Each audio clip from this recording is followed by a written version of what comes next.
بیچاری کئی روز سے دم توڑ رہی ہے، ڈر ہے خبر بد نہ میرے منہ سے نکل جائے۔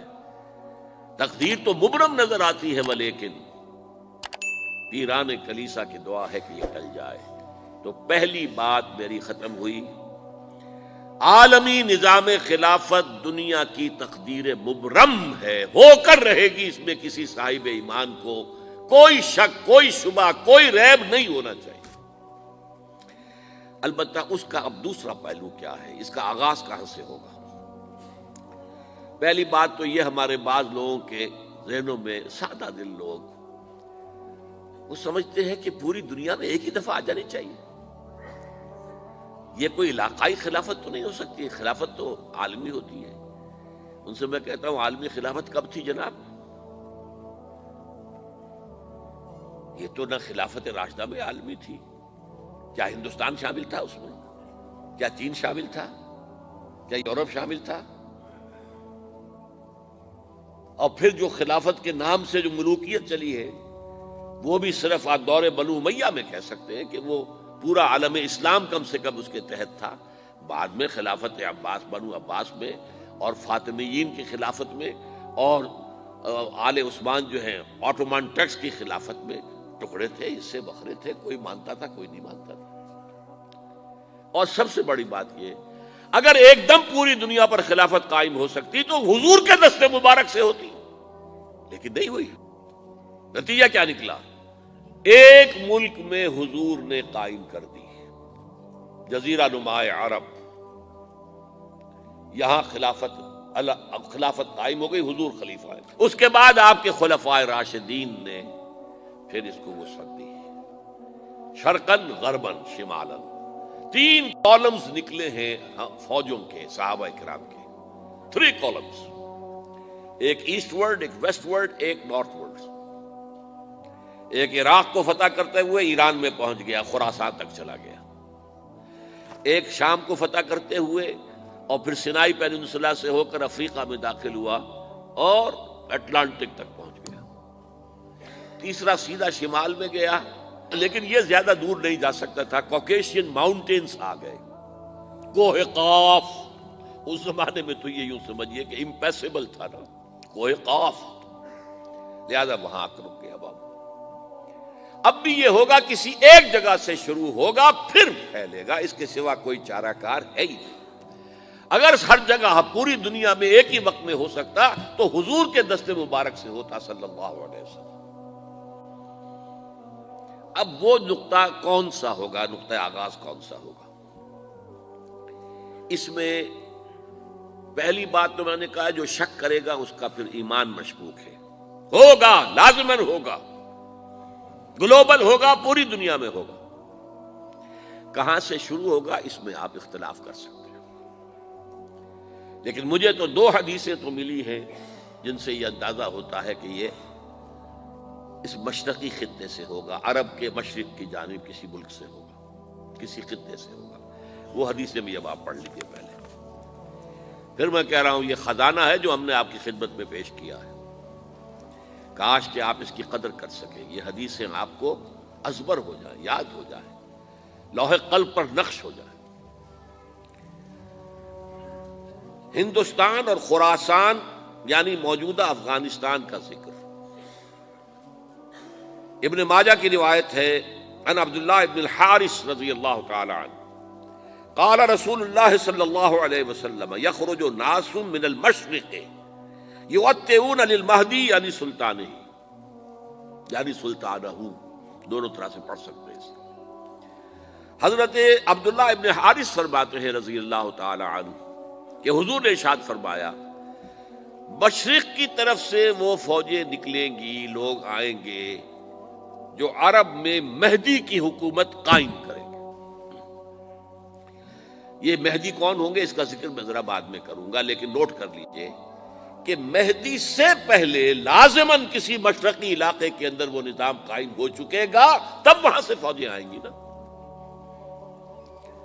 یہ مشرق کون سا ہے؟ عرب کے مشرق میں آپ چلیے، ایران بھی آ جائے گا، افغانستان بھی ہے، پاکستان بھی ہے، اور اگر اسے اور توسیع دیں تو ہندوستان بھی ہے۔ یہ ہے عرب کا مشرق، اس سے فوجیں جائیں گی۔